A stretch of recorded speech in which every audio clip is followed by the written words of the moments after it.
Aleluia. Nessa noite o Senhor tem falado, né, poderosamente no nosso coração sobre o propósito verdadeiro, né, dele, para com nós, igreja, né? E Ele tem trazido o entendimento para nós, né, da forma como Ele quer que a igreja seja edificada, amém? Como nós falamos no início do culto. E nós aprendemos, né, vamos abrir em 1 Coríntios capítulo 3, só para recordar, né, 1 Coríntios 3, abra sua Bíblia aí, 1 Coríntios capítulo 3, amém? Eu pergunto para você, eu quero lançar uma pergunta para você nessa noite, né, o que é verdadeiramente ser uma igreja, segundo o propósito de Deus?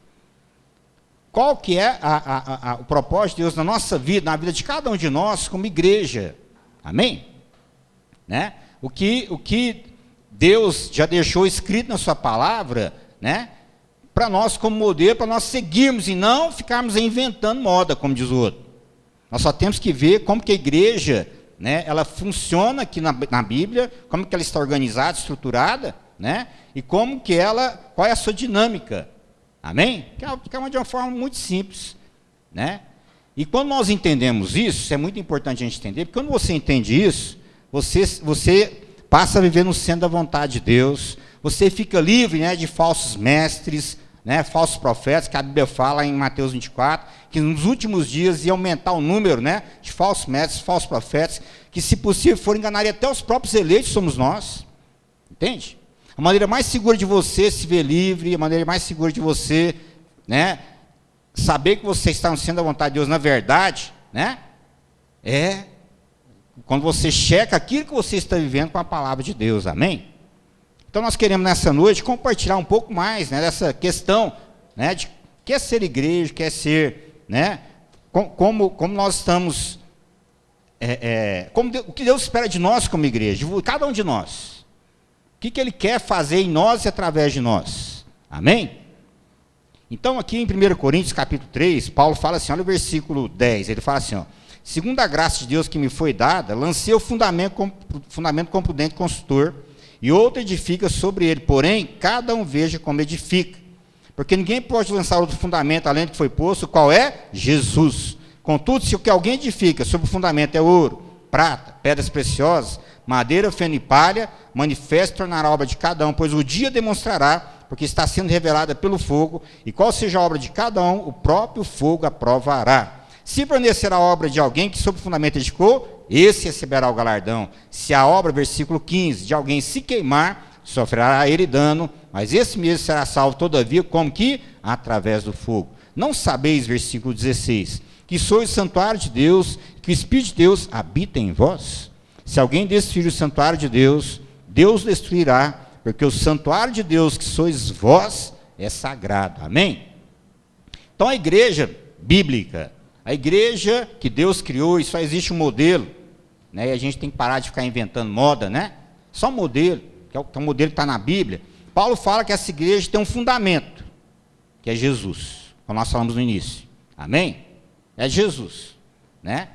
Então vamos checar a nossa igreja aqui. Qual que é o fundamento dela? Jesus. Qual que é o cabeça? Jesus. Amém? Estamos certos. Agora, Paulo fala assim, olha, o fundamento desse edifício, que é o mais importante, que vai trazer solidez para a edificação do prédio, né? Esse fundamento é Jesus agora. Paulo fala assim, agora, qual material você vai usar para edificar os templos verdadeiros são vocês. Paulo fala assim, ó, você pode ter, alguém usa madeira, feno e palha, amém? No versículo 12 ele fala, né? Contudo, se o que alguém edifica sobre um fundamento é ouro, prata e pedras preciosas, ou madeira, feno e palha. Né? Madeira, feno e palha, querida, né? Às vezes tem igrejas que o fundamento é Jesus, está certo, só que está edificando, não segundo o que está escrito aqui. Estão inventando moda, né? Estão usando doutrinas humanas, filosofias humanas, modismos humanos, e o resultado é o quê? Madeira, feno e palha. Na hora que vem um fogo, né, da pressão, da tribulação, o que acontece? Aquilo queima. Porque o madeiro, o feno e a palha, na hora que vem um fogo, queima. Entende? Agora, a igreja que é edificada em cima de princípio bíblico, nós vamos ver hoje. né? Qual o material que é usado? Ouro, prata e pedras preciosas. Nada está na Bíblia por acaso. Prata fala do quê? Prata fala da redenção na Bíblia. Prata fala do novo nascimento. Primeira coisa que tem que acontecer na vida de cada membro da igreja, na sua vida, na minha vida, é receber Jesus como Senhor e Salvador, nascer de novo em Cristo. Amém? Quando nós nascemos fisicamente, nós nascemos e herdamos a natureza de Adão. Por isso a gente já nasce pecador, já nasce com as obras da carne na nossa vida. Aí a gente precisa receber Jesus e nascer de novo espiritualmente. Um novo homem, uma nova mulher em Cristo. Amém? Então, prata fala, eu não vou pormenorizar isso daí, não vou entrar em detalhes, mas prata fala do novo nascimento, da redenção. Né? Interessante que em Adão a gente era condenado. Quando você morre com Cristo na cruz e ressuscita com Ele, quando você aceita Ele, você já nasce justo, amém? Fala assim, em Adão, eu nasci fisicamente pecador. Fala assim, em Cristo, eu nasci de novo, justificado. Que lindo, né? Fala assim, em Adão, eu nasci fisicamente com pecado. Fala assim, em Cristo, eu sou santo. Olha que mudança linda e maravilhosa, né? Fala assim, em Adão, eu nasci fisicamente amaldiçoado. Fala assim, quando eu nasço de novo em Cristo, espiritualmente, eu sou abençoado com toda sorte de bênção. Amém? Fala assim, em Adão, eu era condenado à morte eterna, ao inferno. Fala assim, quando eu recebo Jesus, eu herdo a vida eterna, aleluia. Amém, querido? Então, a prata fala do novo nascimento, da redenção. Nós vamos ter revelação de que quando você recebe Jesus, as coisas velhas já passaram, as coisas adâmicas já passaram e tudo se faz novo na sua vida, amém? Tudo se faz novo. Então, prata fala da redenção, do novo nascimento, né? Pedras preciosas fala da transformação. Fala do processo de transformação, amém? Uma vida cristã verdadeira, ela implica em transformação. Você vai ver que os grandes homens que Deus usou aqui na Bíblia, os discípulos de Jesus, eles foram transformados. Simão, velha criatura, adâmica, para Pedro, novo homem em Cristo. Simão era aquele homem inconstante, falava que não ia negar Jesus e negava, né? Pedro, um homem rocha. Pedro significa pedra, né? Firme, constante. Amém? Pedra preciosa faz de transformação, né? Como nós ensinamos para vocês, né? O grãozinho de areia que cai lá na ostra no fundo do mar, quando ele cai lá na ostra, a ostra começa a segregar uma substância, envolve aquele grãozinho de areia e se transforma numa pérola. Olha que coisa mais linda, o grãozinho de areia em pérola. Nós nascemos de novo em Cristo e aí começa uma obra de transformação na nossa vida, onde você é transformado numa pérola, alguém precioso para Deus, amém? A gente era nesse mundão aí como areia, não valia nada. Mas quando você vem para a igreja, recebe Jesus, nasce de novo, Deus começa a te transformar numa pérola, alguém de muito valor para Deus, aleluia. Amém? Então, pedra preciosa, Paulo fala sobre transformação. Amém? Outro exemplo nós podemos dar, né, é o diamante, né? Como que o diamante ele é elaborado? Né? O carvão, sabia que o diamante é feito de carvão, né? O carvão, né? Ele é soterrado lá no fundo da terra, ele é submetido a fogo e pressão, depois de milhares de anos se transforma em um diamante. A gente chega na igreja aqui como carvão, né? E o Espírito Santo transforma a gente em diamante, aleluia, amém? Fala para o seu irmão assim, fala assim, irmão, o Senhor está te transformando num diamante, numa pérola. Fala assim, você tem passado pelo fogo da tribulação, mas você tem sido provado e aprovado por Deus. Aleluia. Amém? Então, transformação, tem que ter transformação. Por isso a gente tem reunião de casais, todo mês. Amém? Nós temos agora o discipulado, né? Reunião de discipulado que nós estamos fazendo. Vamos fazer com todo mundo para transformar. Amém? Transformação faz de nós nos libertarmos do nosso passado, dos traumas do passado, das feridas do passado, amém, queridos? E sermos libertos, amém? Verdadeiramente livres emocionalmente, com uma mente renovada, amém? Com uma vontade livre para experimentar a boa, agradável, perfeita vontade de Deus, amém? E o terceiro tipo de material que Paulo fala, né, que é usado é ouro. O ouro fala da natureza santa e incorruptível de Deus. É o que tem que ser formado em nossa vida. No mundo a gente era pecador, né? Que nós herdamos, né? A natureza pecaminosa de Adão. Aí você vem para Jesus, ele começa um processo de santificação na sua vida. E você vai se tornando o quê? Incorruptível como ouro. Santo porque ele é santo, amém? Então, Paulo fala que a igreja, a única igreja que existe, cujo modelo tá aqui na Bíblia, em Coríntios, e lá em Atos, ela tem a finalidade, né, de ter o fundamento como Jesus e edificar ouro, prata e pedras preciosas. Ou seja, o novo nascimento do Espírito, amém? Que aponta para prata lá no nosso espírito, a transformação da alma que aponta para pedras preciosas e a santificação do nosso corpo, que significa o ouro incorruptível. Espírito, alma e corpo. 1 Tessalonicenses 5,23 diz assim: o vosso espírito, alma e corpo sejam encontrados íntegros e irrepreensíveis na vinda do Senhor. É uma coisa interessante que nós tivemos a revelação, já compartilhamos com os irmãos, né? Que Jesus, a Bíblia fala que quando Jesus voltar para arrebatar a igreja, ele vem como ladrão. Por que ele vem como ladrão? Porque ele vem numa hora que ninguém espera, por isso que a gente tem que orar e vigiar o tempo todo. Amém? Ladrão, ele não chega para a pessoa e fala assim: hoje você vai estar na sua casa 10 horas. Não, por quê? Porque eu vou lá roubar, vou assaltar a sua casa 10 horas. Ladrão não faz isso, faz, querido. Ele pega de surpresa. E aí a gente tem que orar, tem que vigiar a nossa casa, tem que orar e vigiar. Primeiro aspecto. Segundo aspecto, que ele vem como ladrão, sabe por quê? Ladrão, ele rouba coisa preciosa. O ladrão que Jesus vem arrebatar a igreja dele. Aqueles que estão sendo transformados em ouro, prata e pedras preciosas, né, para o reino e para a glória dele. Amém? Ladrão não rouba areia, ladrão não rouba carvão, ladrão rouba ouro, prata e pedra preciosa. Quem quer ser transformado nesses dias? Fala assim: Senhor Jesus, me transforma nesses dias, faz de mim um ouro, a tua natureza santa na minha vida, faz de mim, Senhor, a prata, que eu possa nascer de novo, ter a tua redenção na minha vida. Fala assim: transforma a minha alma, faz de mim uma pedra preciosa, um diamante. Fala assim: transforma tudo que é carvão na minha vida em diamante. Fala assim: transforma, Senhor, tudo que é areia na minha vida em pérola. Aleluia. Amém? Vamos lá para Atos agora, para você ver como é que essa igreja única e que nós devemos seguir, como ela funciona. Abra em Atos. Aleluia. Atos, capítulo 11. Abre aí, Atos 11. Atos 11, diz assim, ó. Atos 11.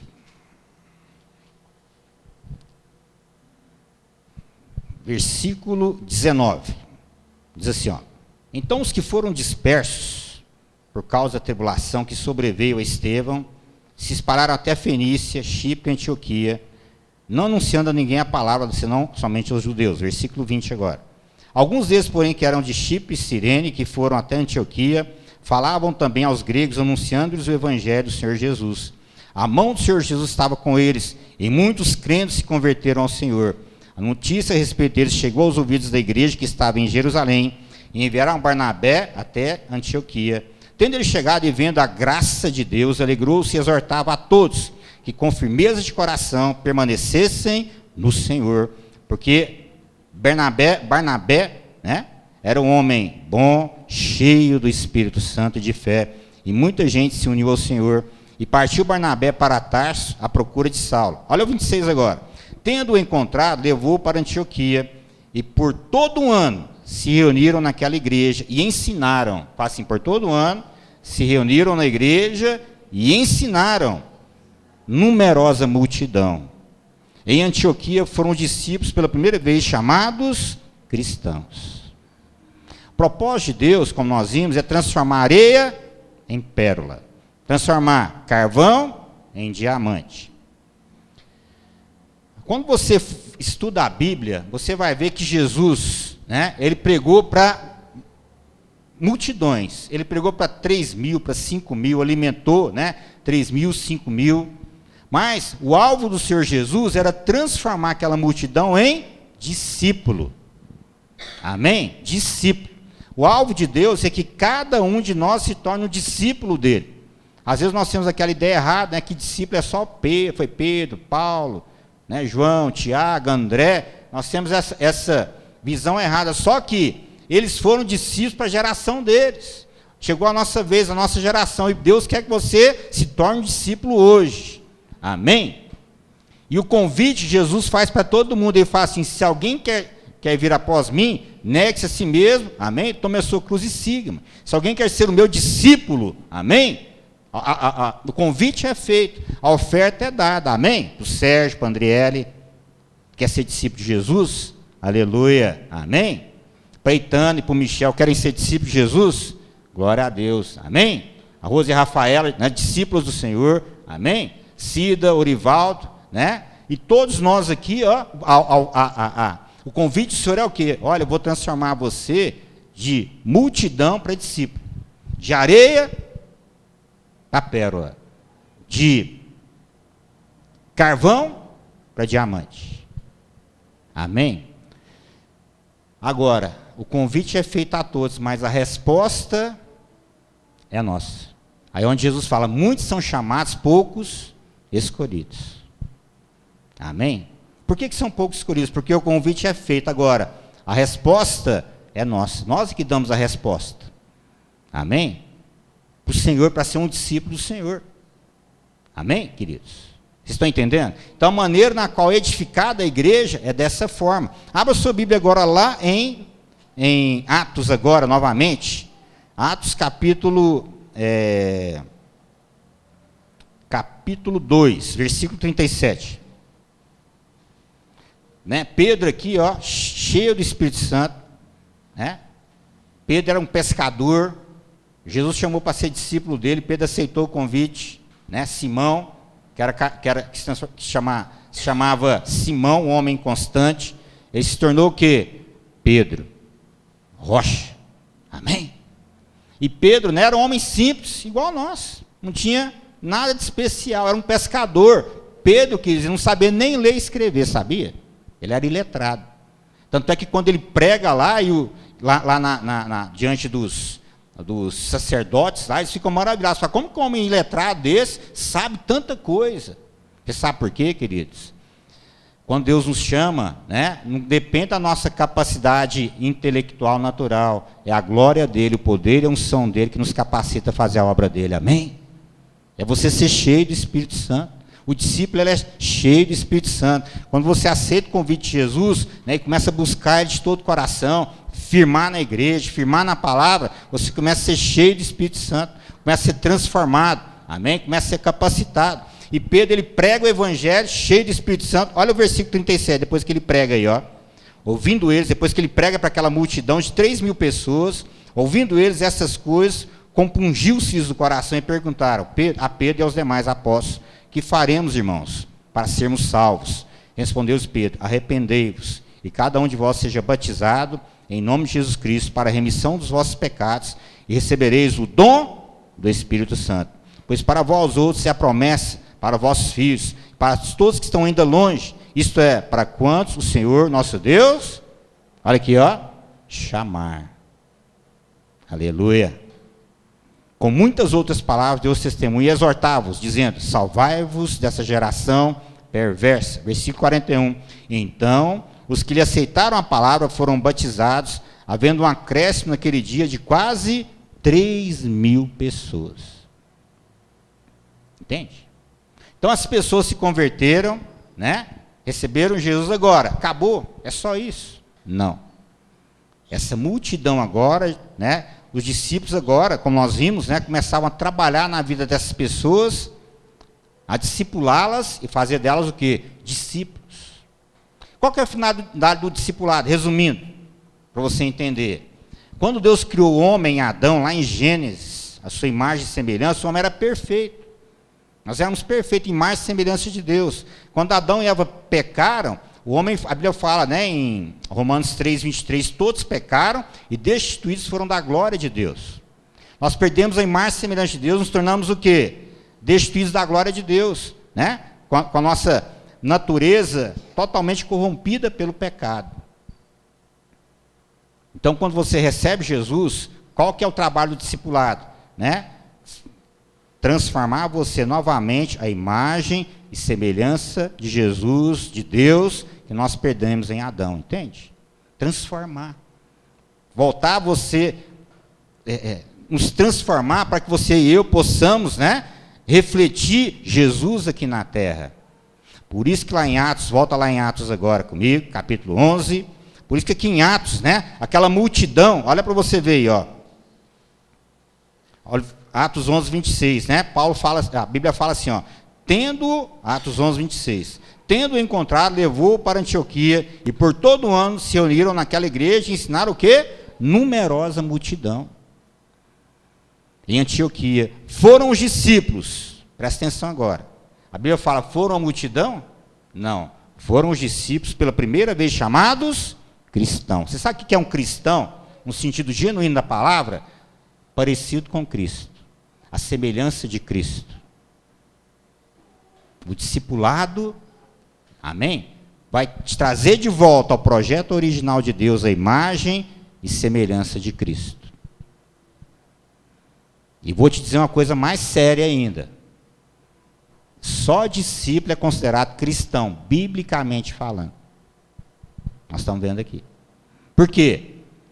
Só quando você é discipulado, que você é transformado à imagem e semelhança novamente do Senhor, que você é considerado, biblicamente falando, um cristão. Amém? E a função da igreja, nossa função como pastores, formar discípulos, como a gente está trabalhando agora nesse processo, e depois pegar os nossos discípulos que nós formamos e colocar eles o quê? Para acompanhar e formar novos discípulos. Foi isso que Jesus fez, ele formou 12, enviou os 12 para pregar o evangelho e formar discípulos. Mateus 28, abre aí comigo, Mateus 28. Jesus é crucificado, ressuscita, aí ele reúne os discípulos dele, qual que é a ordem que ele dá para eles? Olha aí, ó. Mateus 28. Mateus 28, versículo 18. Diz assim, ó, Jesus, aproximando-se, falou-lhes dizendo, toda a autoridade me foi dada no céu e na terra. Ide.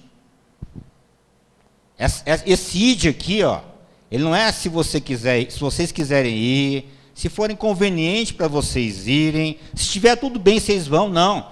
Isso aqui, esse ide, Jesus é uma ordem que ele deu para os discípulos, ele falou, ide, eu estou mandando vocês irem, portanto, fazer o quê? Discípulos de todas as nações, batizando em nome do Pai, do Filho e do Espírito Santo, ensinando-os a guardar todas as coisas que vos tenho ordenado, e estou convosco todos os dias até a consumação do século. Fala assim comigo, o alvo de Deus para a minha vida, na Bíblia, que é a verdade, fala assim, não é invenção de homem, não é uma doutrina humana, não é um achismo humano, a vontade de Deus para mim é que eu seja um discípulo.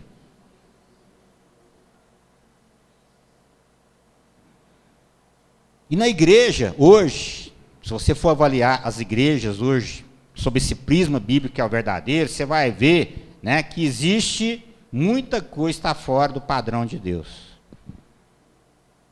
O fundamento até está certo de Jesus, mas a maneira que está sendo edificada está errada. E vai queimar.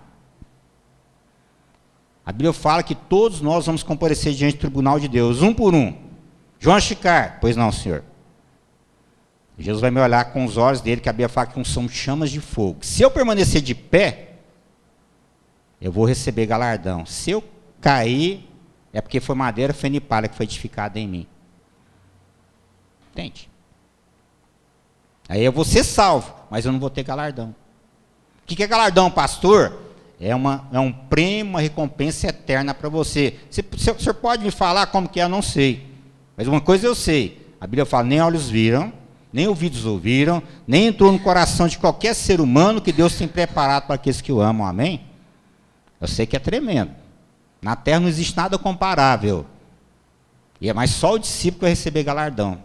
O multidão, os crentes multidão não vão receber. Entende? Fala assim comigo, Espírito Santo, abre o meu entendimento para essas verdades. Fala assim, Senhor, Eu quero viver no centro da tua vontade. Quero ser o teu discípulo. Fala assim, eu quero responder nessa noite ao seu chamado, como discípulo do Senhor. Aleluia. Amém? Queridos, então, a maneira de edificar a igreja só tem uma, que é essa daqui, ó. O resto que estão fazendo é invenção humana, é doutrina humana, é entretenimento. Entende? Então, estão entretendo as pessoas e eles não estão formando nela o que Deus espera que seja formado e vai ser cobrado esses líderes. Mateus capítulo 7, abre aí comigo. Mateus 7. Mateus 7, versículo 21.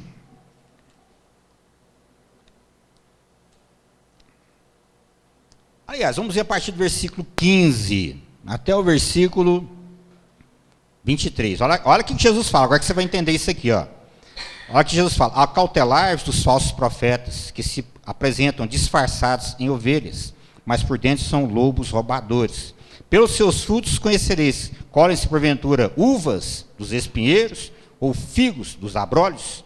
Assim toda árvore boa produz bons frutos, porém, está falando da igreja, a árvore da igreja, ó. Porém a árvore má produz frutos maus. Não pode a árvore boa produzir frutos maus, nem a árvore má produzir frutos bons. 19. Toda árvore que não produz bom fruto é cortada, lançada no fogo. Assim pelos seus frutos a conhecereis. Olha o 21 agora, olha que coisa séria. Nem todo que me diz Senhor, Senhor entrará no reino dos céus, mas aquele que faz o quê? A vontade do meu Pai. Qual que é a vontade do Pai? Está aqui, ó. É a sua palavra. Para ser a vontade de Deus, está expressa na sua palavra.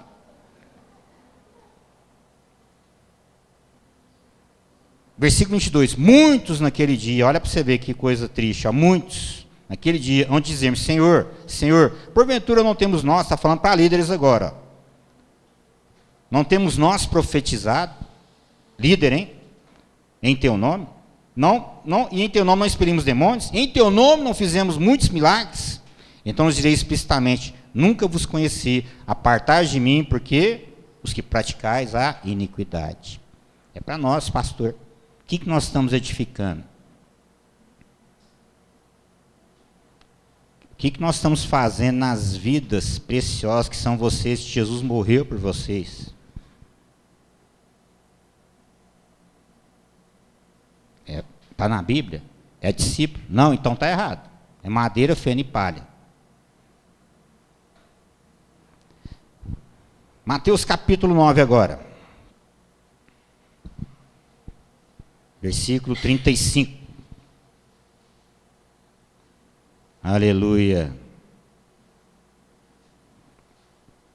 Mateus 9, 35. Olha para você ver agora. E percorria Jesus todas as cidades e povoados, ensinando-os nas sinagogas, pregando o evangelho do reino. Nós estamos gravando a série Evangelho do Reino. E curando toda sorte de doenças e enfermidades. Olha o 36 agora. Vendo ele as multidões. Olha a multidão aí, ó. Compadeceu-se delas, porque estavam aflitas, exaustas, como ovelhas que não têm pastor. O trabalho do pastor verdadeiro é cuidar das ovelhas, é discipular as ovelhas, é transformar, né, a velha natureza adâmica que está na vida delas num novo homem em Cristo Jesus. Amém? É apacentar, é curar a ovelha, libertar a ovelha, gastar tempo com ela. Amém? É isso que Deus espera de nós.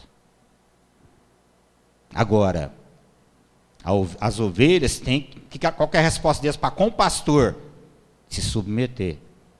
Não tem como a gente fala, né? Graças a Deus, isso não existe aqui, né? Mas não tem como você apacentar bode. Vai apacentar bode, você vê, chifra você, pisa no seu pé. Agora a ovelha tem, porque ela é mansa. Amém? Agora as ovelhas são mansas, mas não tem pastor para cuidar. E elas ficam como? A Bíblia fala aqui, ó. Vendo elas multidões, compadeceu-se delas, porque estavam aflitas e exaustas. Como ovelhas que não tem pastor. A pessoa vai numa igreja, ouve a palavra, né? Mas aquela palavra não traz uma mudança na vida dela. A pessoa ouve, né, a palavra, né? Mas não é acompanhada, não é apacentada. vai em outro e ela fica, né? Aí acontece, ela perde a esperança, mas Jesus, cadê Jesus que eles falavam que ia transformar a minha vida, mudar a minha vida, resolver a minha vida? As ovelhas estavam aflitas e exaustas, como ovelhas que não tem pastor. Vê situações na vida dela que não tem, né? Ela faz de todas as formas, né? E não encontra saída. E eu te digo uma coisa, queridos, sempre tem uma saída no Senhor, amém, para nossas vidas. Agora, para que isso aconteça, tem que ter essa visão de discipulado, de acompanhar, de sentar, de conversar, de amar, de se compadecer, como Jesus fez, de gastar tempo. É o que nós fazemos, amém? Não é para a glória nossa não, nosso pastor João Chicar, né? A pastora Nádia, os discípulos, eles fazem isso. Não, querido. É porque a gente obedece o que Deus espera de nós. Senão, Ele vai cobrar de nós isso. E nós vamos ser disciplinados. Eu não quero ouvir Jesus falar, aparta de mim que eu não te conheço. Amém? Não é para a glória nossa não, porque Ele ama vocês. E a responsabilidade nossa, essa compaixão que estava no coração de Jesus, está no nosso coração. Ele fala assim, olha, ele reúne os discípulos e ele fala assim, ó, versículo 37. Então se dirigiu a seus discípulos. Ele não se dirigiu à multidão. Porque a pessoa que é multidão, Jesus não podia contar com elas, por quê? Porque elas não haviam sido preparadas. O discípulo é transformado e ele é preparado para quê? Para cuidar das pessoas. Não tinha como Jesus cuidar de 3 mil, 5 mil. Ele tinha que, que se multiplicar. O que ele fez? Se multiplicou em 12. Através os 12 discípulos dele, né? Formavam outros discípulos e assim todo mundo ia sendo cuidado. Amém? Ele fala assim, ó, e então se dirigiu aos seus discípulos, a seara na verdade é grande, mas os trabalhadores são poucos. Rogai, pois, ao Senhor da seara, que mande trabalhadores para a sua seara. Quem quer ser trabalhador da seara de Deus aqui? Eu quero, sou, e até Jesus voltar eu vou continuar sendo. Compadecendo das vidas, amém?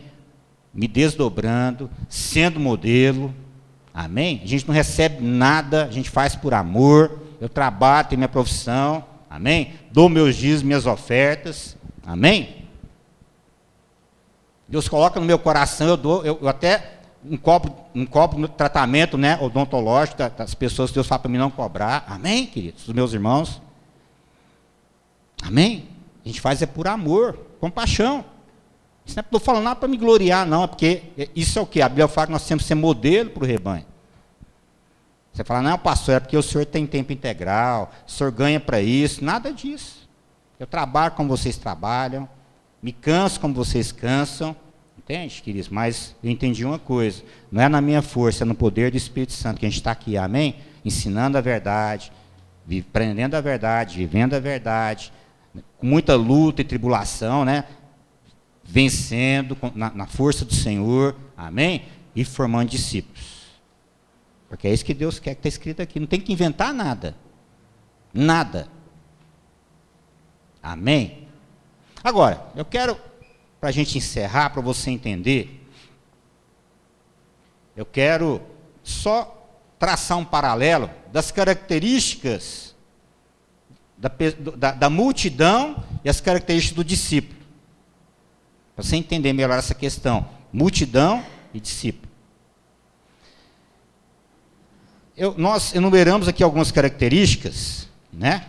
Fizemos um paralelo aqui, ó. Você vai perceber que esse paralelo aqui é a verdade, ó. Quais são as características para você identificar alguém que por não ter sido, vamos dizer assim, conscientizada na palavra, que Deus espera que ela seja um discípulo, né? Ela ainda vamos dizer assim, um crente multidão. Né? As características dela, né? e o processo de Deus, que Deus quer fazer na vida dela, para transformar ela num discípulo. Amém? Primeira característica da pessoa que é multidão, né? A Bíblia fala que ele tem relacionamentos distantes e impessoal. Já viu igrejas grandes, numerosas multidões, só que ninguém lá conhece ninguém, são aqueles relacionamentos distantes, impessoais. Não é isso que a gente viu aqui na Bíblia em Atos. Que a Bíblia fala como que a igreja se reunia. Ali havia o quê, queridos? Comunhão, uma só alma, um só espírito, havia liberdade. Amém? Igreja de multidões não existe. Há o quê? Relacionamentos distantes e impessoais. Você chega no culto, entra na igreja, sai da igreja, ninguém te conhece, ninguém sabe o seu nome. Né? Ninguém se interessa por você. Não é isso que Jesus falou, que é para se edificar. Segundo, diálogos superficiais, conversas naturais. Pessoa que é multidão, ela não ensina a Bíblia para ela. Então, ela não conhece, né? Não tem profundidade no Senhor. Não é porque ela quer, não, é porque não ensinaram para ela. A Bíblia, nós vemos aqui que Paulo, né, em Atos 11, Paulo e Barnabé ficaram 1 ano com a numerosa multidão, ensinando a palavra. E fizeram dele o quê? Discípulos do Senhor. Amém? Lá nós fizemos a reunião de casais ontem à noite, foi uma bênção, não foi, irmãos? Foi uma bênção, né? Foi uma bênção. Quem não foi, próximo mês tem de novo, amém? Aquele jantar maravilhoso, chocolate de sobremesa, cappuccino para acordar, a pessoa faz um cappuccino aí. Os dias das ofertas da igreja é para isso, é para investir em vocês, é no bem-estar de vocês, amém? E aí a gente vê, olhando no olho de cada um lá, como é que você está, seu casamento, está tudo bem? Tá, pastor, tem alguma dificuldade para a gente orar? Nós estamos passando por isso, né? A gente aconselha lá, né? A Bíblia fala, vai as cargas uns dos outros, e assim cumprireis a lei de Cristo. E ali cada um conta a sua experiência, a experiência de cada um vai edificando o outro. Isso é igreja. Amém? E se há algum assunto mais delicado, a gente marca para sentar e conversar, como está marcado com o Ilivon para a Karen, terça, na nossa casa, 8 horas. Amém? Por e volta para a Cida, quinta, 8 horas. Isso é discipulado. É acompanhar, é se interessar, é se compadecer. O seu problema é meu problema, é nosso problema. A sua alegria é a nossa alegria, o seu choro é o nosso choro. Jesus fala assim, chorar é com os que choram, alegrar é com os que se alegram. Amém? Terceiro, fraca resposta à palavra. Multidão, ele não tem resposta à palavra. Não ensinaram para ele, ele acha que vir na igreja, né, é simplesmente vir assistir o culto, ler a Bíblia, os versículos, em casa, chegar e ir embora para casa e só isso. Não! Deus quer fazer de você, amém? Um discípulo, alguém que conhece a palavra. Como Paulo fala para Timóteo, né? Timóteo, seja um obreiro que não tem que se envergonhar, mas que maneja bem a espada da verdade. Toda semana a gente passa, né, para os irmãos, ó, essa semana nós vamos estudar tal passagem da Bíblia. Quantos aqui estudaram Atos, até o capítulo 11 ao 20, essa semana? Essa semana nós vamos terminar, até o 28, amém? Nós vamos estudar Atos, amém? Amém, queridos? Esse ensino, né? Esse ensino para fazer de você o quê? Uma pessoa, né, firmada na palavra, que conhece a palavra, ninguém te engana, você conhece a palavra. Você conhece a verdade, você conhece aquilo que é herança seu, que Jesus conquistou para você na cruz, amém? Outra característica, né? Fuga de cobrança e confronto. Multidão, elas têm medo, né? Você sabe por que elas têm medo? Porque todas as vezes que ela abriu o coração para alguém, a pessoa não se interessou por ela, então ela se decepciona.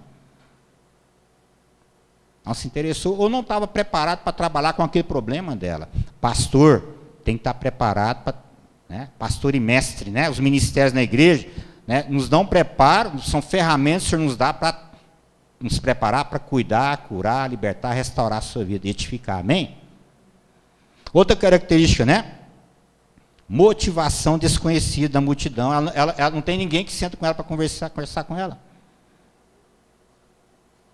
Ela entra domingo, sai domingo, senta. Vai indo a pessoa, ela vai estagnando. Vai, mas para que eu estou nessa igreja? Para que eu estou sentado aqui? Não tem um alvo, não tem um objetivo. Quando a gente segue isso daqui, ó, a pessoa ela é discipulada, ela descobre o propósito para qual Deus criou ela. Deus não criou a gente só para trabalhar secularmente. Deus criou você para ser usado por Ele para salvar vidas, curar, libertar vidas, edificar vidas, orar e interceder por vidas. Amém? Que são os ministérios. A Bíblia fala que a igreja é um corpo, cabeça é o Espírito Santo desse corpo, os membros somos nós. E cada membro da igreja tem sua função no corpo. E quando você descobre a sua função no corpo, você encontra o sentido verdadeiro da sua vida. Aí você tem um objetivo, você tem um alvo. Amém? Você foi formado um discípulo. Nós vamos começar agora a trabalhar com as células na igreja, que nós vemos aqui em Atos, né? Abra sua Bíblia aqui no livro de Atos. Essa igreja, ela não se reunia só no templo, ela se reunia nas casas também. Atos capítulo 5, abre aí comigo, Atos 5. É o modelo de igreja, ó. Atos 5. Versículo 42, diz assim, ó. Atos 5, 42. A igreja, fala assim, que uma igreja verdadeira, ela não se reúne só no templo, não.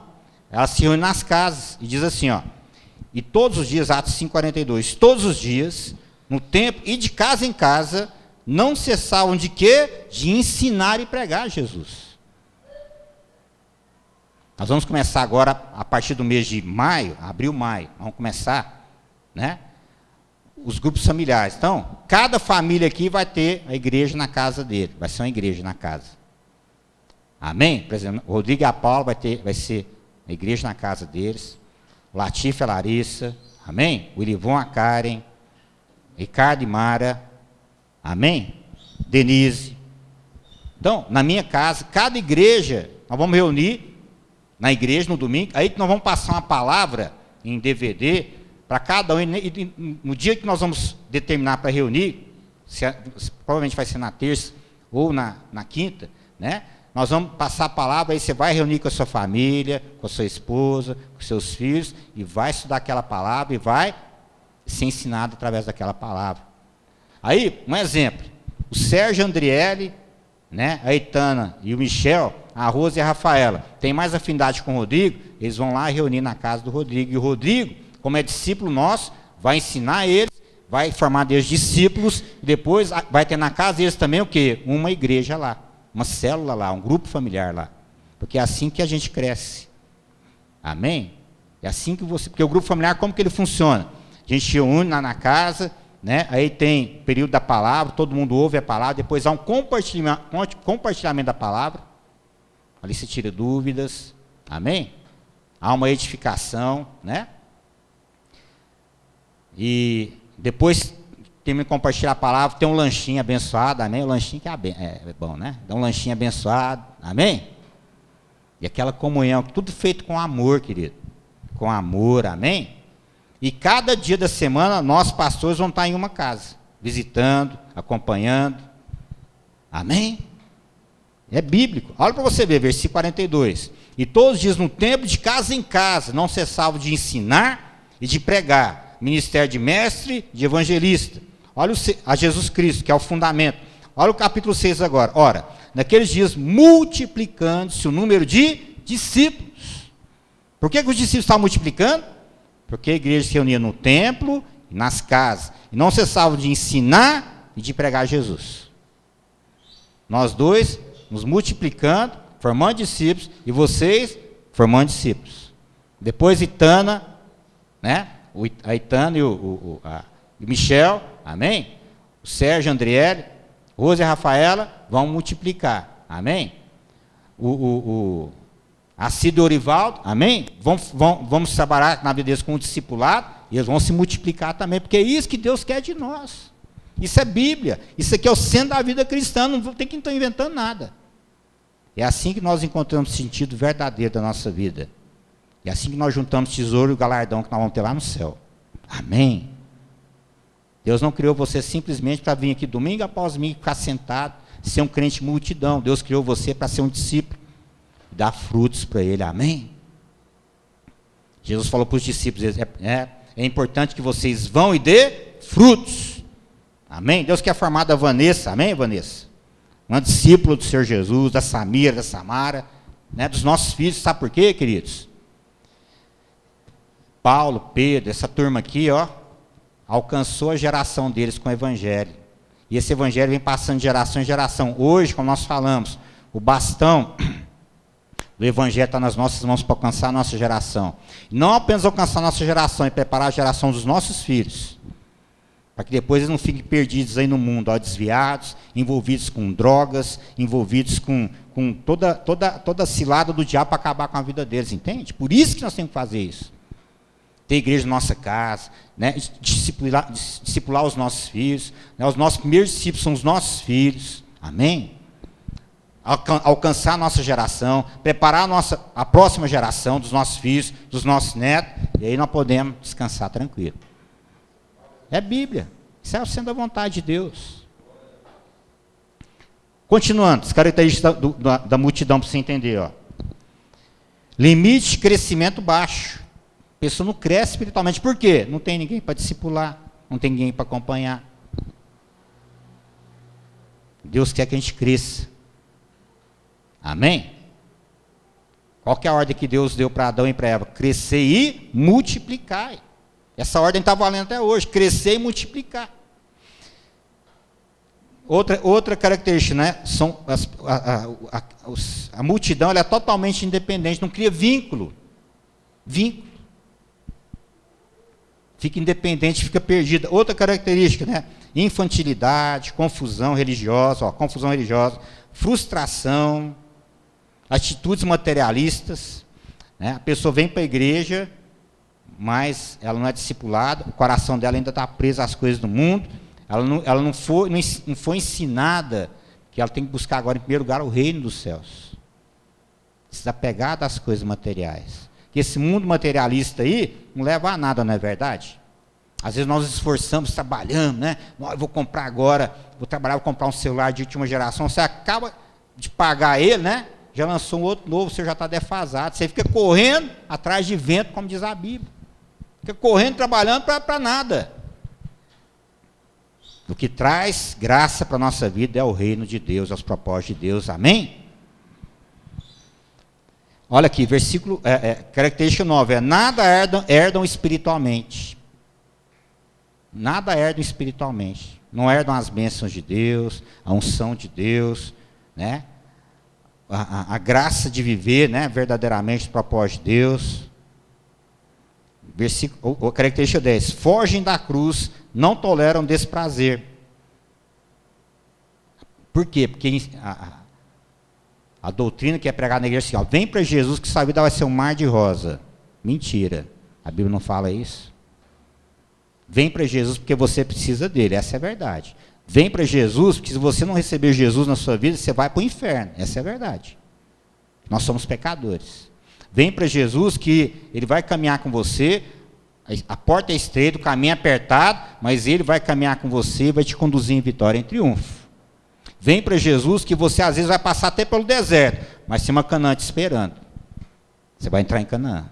Essa é a verdade. Vem para Jesus, porque nesse mundo tereis aflições, mas tem de bom ânimo, eu venci o mundo. Essa é a verdade. 11, penúltima característica, vida egocêntrica. Multidão. A vida dela é centrada nela.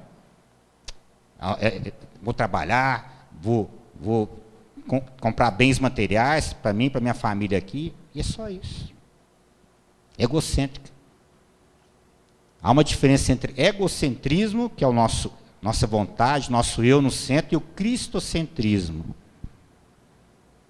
que é a vontade de Deus. Amém? O egocentrismo, a Bíblia fala que o homem que está com egocentrismo, ele cresce só para cima, o cedro do Líbano, e Deus fala, olha, eu vou cortar você vai cair. Cristocentrismo, você cresce para os lados, amém? Você cresce para os lados. Aquilo que Deus te abençoa, você vai ensinando, vai espalhando, vai abençoando os outros. Não é só para você, é para abençoar outros também. Isso é cristocentrismo. Você compartilha. Como a igreja primitiva fazia, amém? À medida que alguém tinha necessidade, o que eles faziam? Compartilhava, ajudava. Ninguém tinha propriamente o que era seu, mas tudo lhes era comum. Amém? O que eu tenho, queridos, é para servir vocês. Que nós temos minha casa lá, ó, está lá, ó.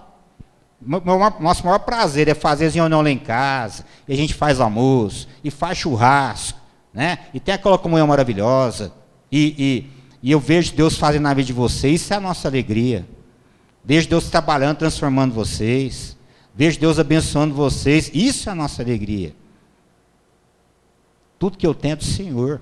Ele é Senhor. A palavra Senhor na Bíblia significa dono, dono de tudo. Nós não temos nada. Nós vamos ter lá no céu, aqui na terra não tem nada. A Bíblia fala que nós somos embaixadores de Deus. Sabe o que é um embaixador? O embaixador dos Estados Unidos aqui no Brasil, ele não tem nada. Ele não tem, a casa dele é a embaixada americana que paga o aluguel. O carro dele é a embaixada americana que paga o aluguel. Né? A segurança dele é a embaixada americana. Ele não tem nada. Só que tem um detalhe, ele tem o melhor. Nada é dele, mas ele tem o melhor. Ele representa os interesses dos Estados Unidos aqui no Brasil.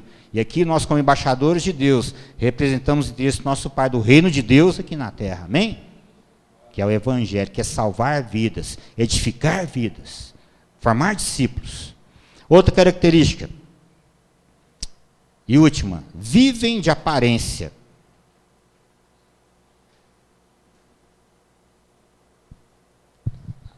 A pessoa tem medo, né, de abrir o coração e ser ridicularizada.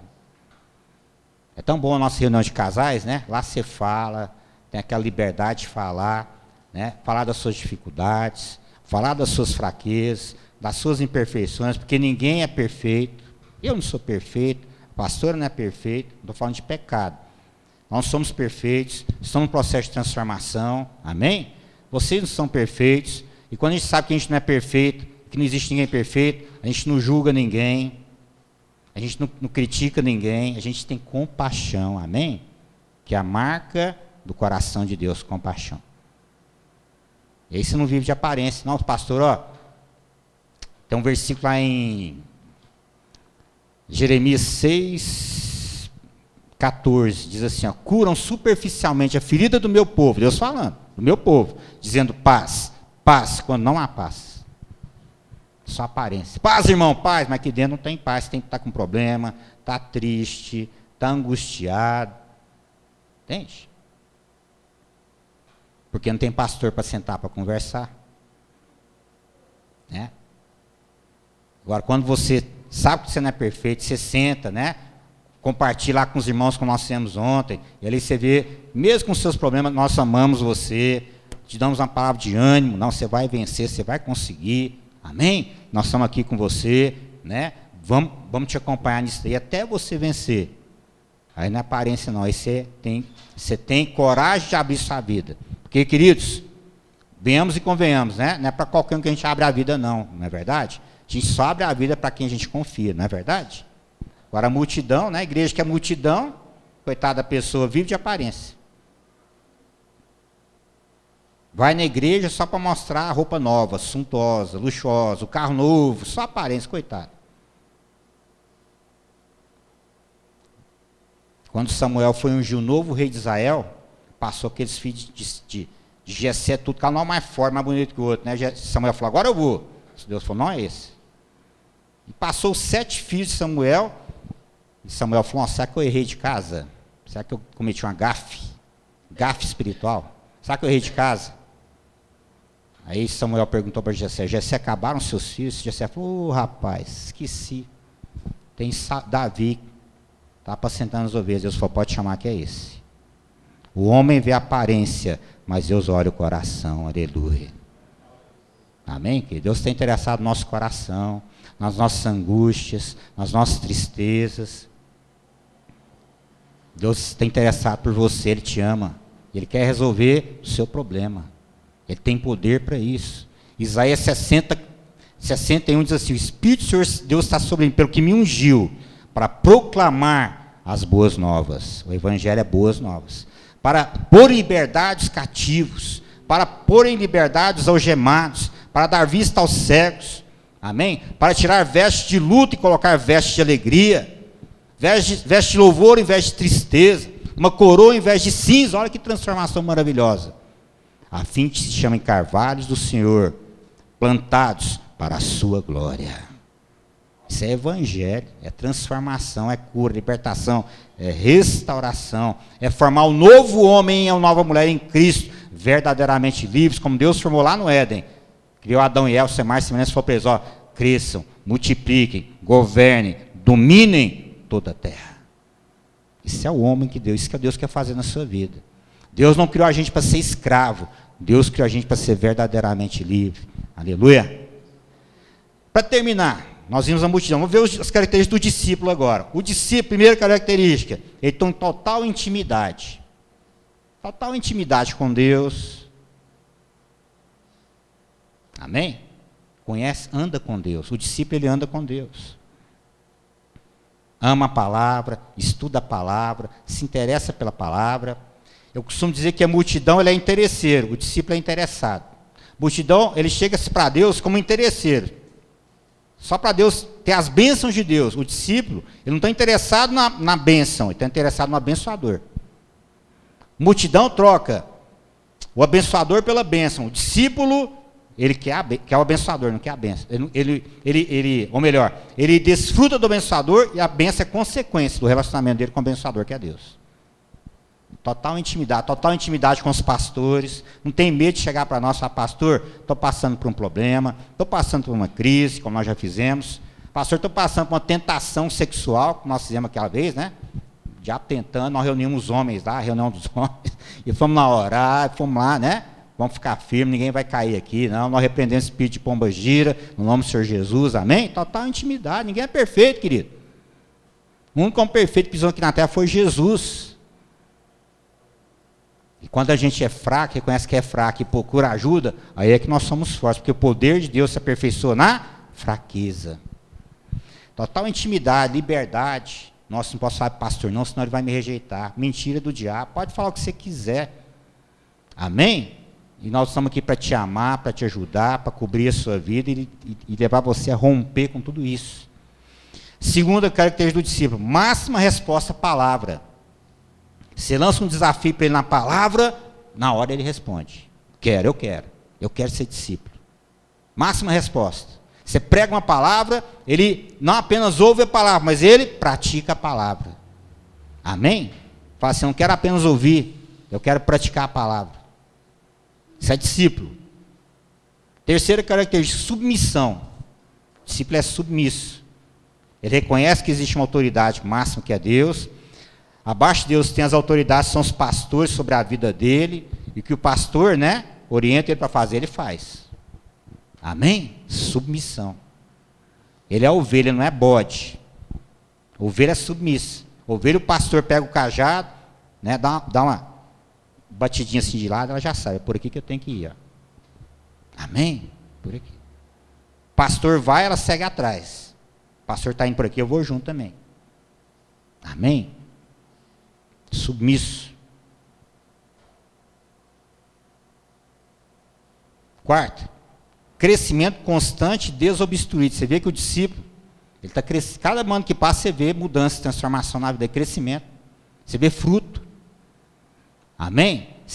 Nosso maior prazer é sentar com os discípulos. Você vê ali a resposta, você vê fruto. Amém? Como a gente vê na vida de vocês. E dos novos discípulos que estão chegando aqui também. Amém? Crescimento constante, desobstruído. Ele não fica aquela pessoa que tem 50 anos de igreja, não conhece Bíblia, não conhece Deus, não conhece a vontade de Deus, não conhece a palavra de Deus. Vive de campanha. Campanha para Deus curar isso, campanha para Deus abençoar aquilo. Entende? Não conhece Deus, não conhece a palavra de Deus, não conhece Bíblia, não cresce. Vive com o mesmo problema. Você conversa com ele hoje, né, com crente multidão. Daqui a 50 anos você conversa, é o mesmo problema, não resolveu, não cresceu. Quinta, abertura e maleabilidade para se deixar tratar. O discípulo, ele tem esse coração submisso. Amém? Às vezes a gente senta para conversar e fala: ó, querido, quero que você muda isso na sua vida, é o melhor para você. A gente orienta com amor e ele responde: não, pastor, nós vamos fazer. Eu quero experimentar o melhor de Deus. Não sou perfeito. Amém? Ele deixa... Ele é maleável para se deixar tratar por Deus, tratar pelas autoridades constituídas por Deus, pastores, amém? Que é o melhor para ele. Isso é discípulo. Sexto, motivação conhecida. Não é aquela pessoa misteriosa, tem a motivação conhecida. Qual que é a sua motivação? É a mesma sua, pastor? Eu quero, né, amar a Deus, a palavra de Deus. Minha motivação é viver bem no meu casamento, criar minha família e meus filhos na presença do Senhor. minha motivação é estar ajudando vocês aqui na igreja, minha motivação é trabalhar, isso é uma bênção no meu trabalho, pregar o evangelho no meu trabalho, motivação é tudo claro na vida do discípulo. Amém? Tudo é claro, ele vive na luz. Sétima, faltam só mais 3 para a gente terminar. Dependência de Deus. O discípulo ele não faz nada sem antes consultar a Deus, como Davi, né?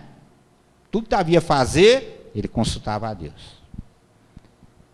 Não dava nem um passo sem consultar a Deus. Consulta a Deus, consulta nós, pastor, estou querendo tomar essa decisão, o que o senhor acha? Ora por mim. A gente ora, a gente vai falar, olha, pode ir que é de Deus, então não vai não. Isso é uma cilada.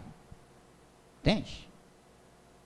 Por isso que ele dá certo na vida, né? Porque ele depende de Deus, ele confia na liderança que Deus constituiu, na orientação, e ele vai, né? Na experiência, ele vai, né? Eu me lembro quando a igreja era aqui na Praça Jamel Cecílio, terminava o culto de quarta-feira, o Rodrigo ficava conversando até umas 11 horas da noite lá, ele, pastor, estou passando por um problema na área financeira, estou pensando em ir para os Estados Unidos. Eu falei, Rodrigo, não vai. Isso não é de Deus. O mesmo Deus que vai te abençoar lá, ele vai te abençoar aqui. Ele quer te abençoar aqui. Isso é uma situação que Deus permitiu para você crescer no Senhor, para você conhecer o Senhor. E ele, como discípulo, né, ficou firme, amém? E a gente orando por ele, né? Amém, queridos? E Deus abençoou. Amém? Tem abençoado. Discípulo. Amém? Latifa e Larissa queriam casar. Pai, não tem nada. Filho, é propósito ser casa. Pode dar o passo de fé, como for vocês também, né? Pode dar o passo de fé que Deus vai honrar. Deram passo de fé, a gente orando, cobrindo espiritualmente. Queridos, a maior bênção que tem é você estar debaixo de uma cobertura espiritual. Ó. Sua vida fica guardada, sua família fica guardada, amém? Seu futuro fica guardado. Melhor bênção que tem. Por isso que a Bíblia fala assim, ó, crede nos profetas de Deus e prosperareis. Prosperareis. Amém? Discípulo é só vantagem. Só bênção.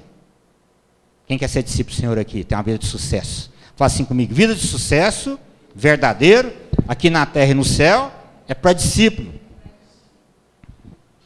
É isso que vem o próximo tópico aqui, né? Vida de vitória, ela é vitoriosa. O diabo levanta, fica furioso, ruge como leão. E a gente fala, ó, pega salmos de guerra aí, pega a espada e crava no diabo. E os irmãos pegam, né? É o que eu faço. Salmos de guerra, Salmo 18, Salmo 27, Salmo 91, Salmo 144, Salmo 35, né? E ó, é guerra. Resistir ao diabo, ele fugirá de vós. Vida de vitória. Amém? Ele não é isento de luta, ele vai passar por luta, mas vai vencer todas, como Davi venceu. Como Davi passou por lutas, mas venceu. Penúltimo, ministério desenvolvido e reconhecido. Ele entende que Deus não criou ele só para ficar. Aqui não tem aquelas igrejas de banco de madeira, tem alisa banco. Crente alisa de banco, né? Chega na igreja só para ficar alisando banco, né? Isso, vai para cá, escorrega para lá. Né? O banco sai liso, polidinho quando ele levanta, né? Não. Deus criou você para ser um ministro, amém? Deus precisa de você no reino dele. Jesus olhou para a multidão, acabamos de ler, compadeceu da multidão e falou assim, olha para os discípulos, vamos orar para Deus mandar mais trabalhador para a seara, querido. Tem tanta gente aí perdida aí no mundo, ó, para a gente alcançar. Tanta gente que Deus vai mandar para a igreja, para você cuidar e ajudar a gente a discipular elas. Então, quando ele entende isso, ele cresce, ele vai crescendo, vai respondendo, vai submetendo, amém? Vai tendo áreas da sua vida restauradas.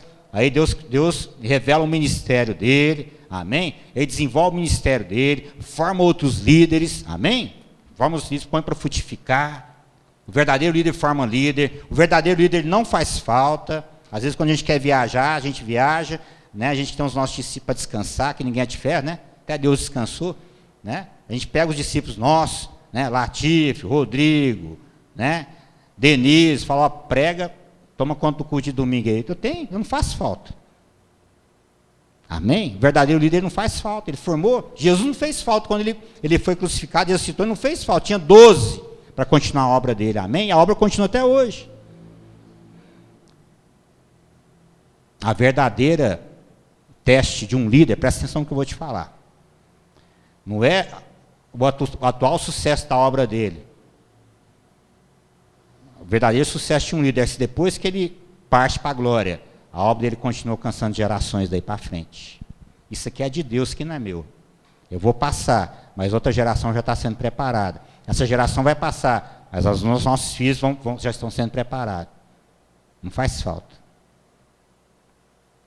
Amém? Josué foi um homem que foi discípulo de Moisés. Moisés morreu, Josué continuou. Deus falou para Josué: pega meu povo, Moisés, meu servo é morto, Josué 1. Pega o meu povo e entra em Canaã. Joia, Josué entrou, só que Josué não formou discípulo. Depois que Josué morre, Israel fica perdido, queridos. Aí Deus tem que levantar juízes. Não formou discípulo. O povo ficou perdido, como ovelhas que não tem pastor. Último, 10. Clareza nos princípios da palavra de Deus. O discípulo tem clareza, tudo é claro. Ficou claro hoje a vontade de Deus para a igreja, para nós, de Jesus? Ficou claro? Está claro. É claro, nós vivemos na luz. Então o discípulo, ele conhece a vontade de Deus, revelado na sua palavra. Ele não fica inventando moda, inventando coisa. Ele ensina aquilo que Deus deixou para ele ensinar e fazer, praticar. Amém?